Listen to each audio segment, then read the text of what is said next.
শীতকাল মানে কিন্তু পিঠে খাওয়ার সময়, তাই আজকে কিন্তু তোমাদের সাথে পিঠের রেসিপি শেয়ার করব। আজকে বানাবো গোকুল পিঠে। এটা বানানোর জন্য 2 কাপ গোবিন্দভোগ চালটাকে ভালো করে ধুয়ে ভিজিয়ে রেখে দিয়েছি। তারপরে ওর মধ্যে নারকেল আর পরিমাণ মতো গুড়, সামান্য একটু এলাচ গুঁড়ো দিয়ে ভালো করে মিশিয়ে এটাকে ঠান্ডা করে নিয়েছি। ঠান্ডা হয়ে গেলে আমরা কিন্তু হাতের সাহায্যে এই শেপ করে নেব। আর এদিকে আমাদের চালটা কিন্তু অনেকক্ষণ ধরেই ভিজেছিল, তাই চালটাকে কিন্তু একটা মিক্সারে দিয়ে ভালো করে মিক্স করে নেব। তারপরে একটা বাটিতে চালের মিক্সারটা দিয়ে দেবো। ওর মধ্যে 1 কাপ ময়দা, 1 কাপ চিনি, সামান্য একটু নুন দিয়ে ভালো করে মিশিয়ে নেব।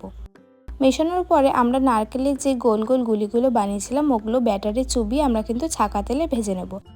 কড়া করে ভাজবো না, হালকাভাবে ভেজে কিন্তু আমরা এটা তুলে রেখে দেব। তারপরে একটা কড়াইতে 1 লিটার দুধের মধ্যে 50 গ্রাম গুঁড়ো দুধ, সামান্য একটু এলাচ গুঁড়ো, সামান্য একটু নুন আর পরিমাণ মতো গুড় দিয়ে দুধটাকে ফুটিয়ে নেব। দুধটা ফুটে উঠলে ভেজে রাখা পিঠেগুলো দিয়ে 10 মিনিট ফুটে গেলে আমাদের গোকুল পিঠে কিন্তু রেডি।